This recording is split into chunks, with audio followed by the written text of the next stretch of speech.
काली नजर। माँ, माँ। अरे क्या माँ माँ कर रहा है? बकरी का बच्चा है क्या? अरे माँ, मजाक छोड़ो।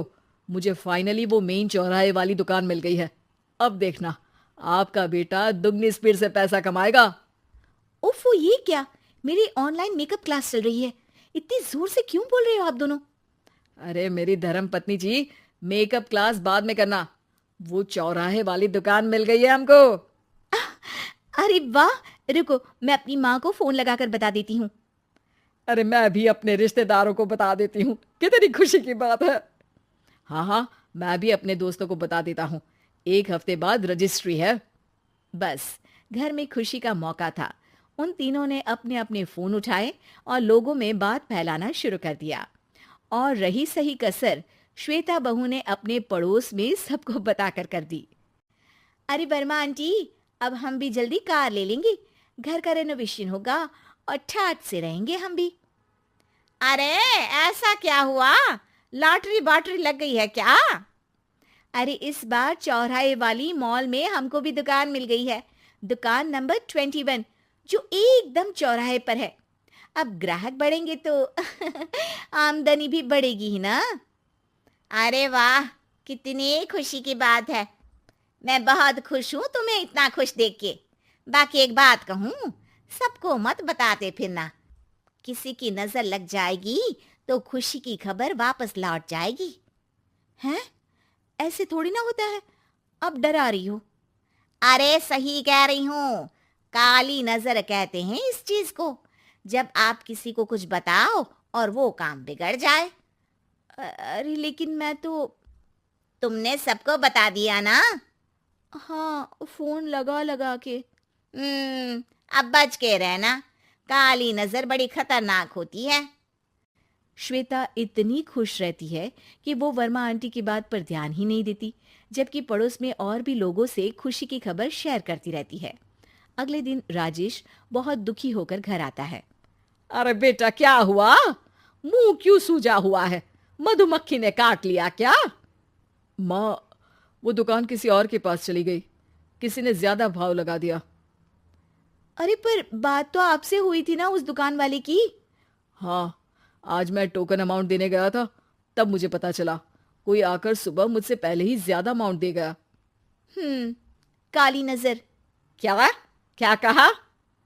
वर्मा आंटी ने समझाया था कि किसी को बताना मत, वरना काली नजर लग जाएगी। अच्छा, तुम्हें उनकी बात मान लेनी चाहिए थी। उनकी बात मान लेती, लेकिन उसके पहले ही सबको बता चुके थे ना हम तीनों।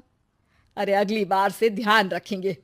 कोई भी नई चीज होगी तो किसी को नहीं बताएंगे।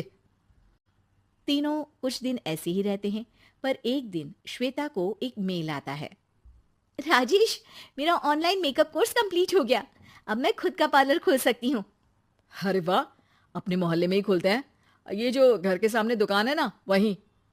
हाँ, यहाँ सस्ती भी मिल जाएगी। अगले दिन श्वेता वर्मा आंटी के पास जाती है, मिठाई का डब्बा लेकर। अरे आओ आओ, कैसे आना हुआ? जोर से नहीं बोलूंगी। वो सामने वाली दुकान है ना, वहां मैं अपनी पार्लर की दुकान खोलने वाली हूँ। उसकी मिठाई है। अरे वाह, बहुत बधाई हो तुमको। हाँ, मैं कमाने लगूंगी तो राजेश पर पूरे घर का बोझ नहीं रहेगा ना आंटी जी। ये तो है। पर ये बता कि तूने ये बात किसी और को तो नहीं बताई ना? अरे नहीं नहीं, पिछली बार गलती कर दी थी। काली नजर लगी किसी की और राजेश के हाथ से वो दुकान चली गई थी। सबको मत बताना। चलो मैं चलती हूँ, कल दुकान की बात करने भी तो जाना है। अगले दिन श्वेता दुकान के लिए मालिक से बात करने जाती है।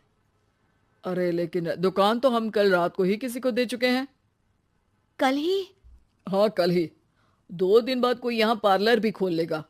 अब कहीं और दुकान देख लीजिए। अरे पर हमको भी तो पार्लर ही खोलना था। हाँ भाई, ये एक ही दुकान है, आधी आधी तो नहीं दे सकता ना मैं। राजेश और श्वेता घर पर हताश होकर आ जाते हैं। इस बार तो किसी को बताया भी नहीं था। अब किसकी काली नजर लग सकती है?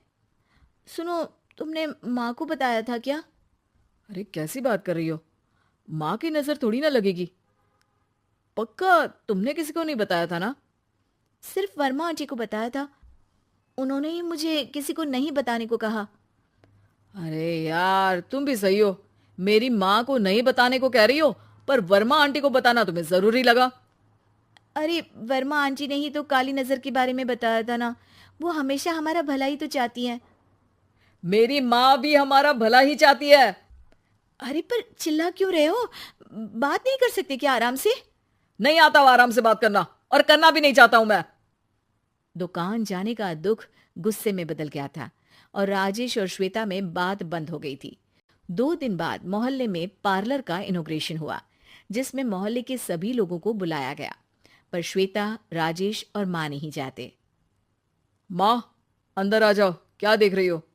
अरे नया पार्लर देख रही हूं अपने आंगन से। देखो, माँ को दूसरे का सुख देखने में कितना मजा आ रहा है। मेरा दुख नहीं दिख रहा इन्हें। यहाँ मेरा पार्लर भी तो हो सकता था। अरे चुप रहो यार, हर बात में लड़ाई क्यों ढूंढ रही हो? राजेश और श्वेता फिर बहस करने लगते थे। तभी माँ ने दोनों को बाहर बुलाया। अरे जरा देखो तो, दुकान चलाने वाले का बोर्ड पर नाम क्या लिखा है? श्रुति वर्मा। गाड़ी निकाले बेटा, हमें कहीं जाना है। काली नजर का इलाज कराने? राजेश अपनी बाइक निकालता है। तीनों ट्रिपलिंग कर रहे हैं।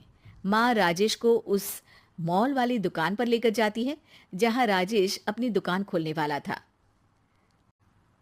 यही दुकान लेना चाहता था ना तू? हाँ, पर इनको भी दुखी करने लेकर आई हो क्या यहाँ पर दुकान दिखाकर? वहां काफी नहीं था? अरे श्वेता, थोड़ा सब्र रख, अभी पता चलेगा कि हम यहाँ क्यों आए हैं। बता, इस दुकान चलाने वाले का नाम क्या है? अनुपम वर्मा। कुछ समझ में आया? वो दुकान वाली श्रुति वर्मा, ये दुकान वाला अनुपम वर्मा, और हमारे पड़ोस में हमने उस दुकानों के बारे में बताया किसको था? वर्मा आंटी को। मतलब वर्मा आंटी ही हमारा काम बिगाड़ रही है? नहीं नहीं, ऐसा नहीं हो सकता। ये बस इत्तेफाक है। राजेश अपना फोन निकालता है और श्रुति वर्मा और अनुपम वर्मा के नाम फेसबुक पर सर्च करता है, जहां ये दोनों ही वर्मा आंटी के रिश्तेदार होते हैं। श्वेता को समझ में आ जाता है कि वर्मा आंटी की ही नजर काली नजर है। अब क्या करना है? कोई भी खुशी की खबर हो तो काली नजर से बचना है, यानी वर्मा आंटी से बचना है।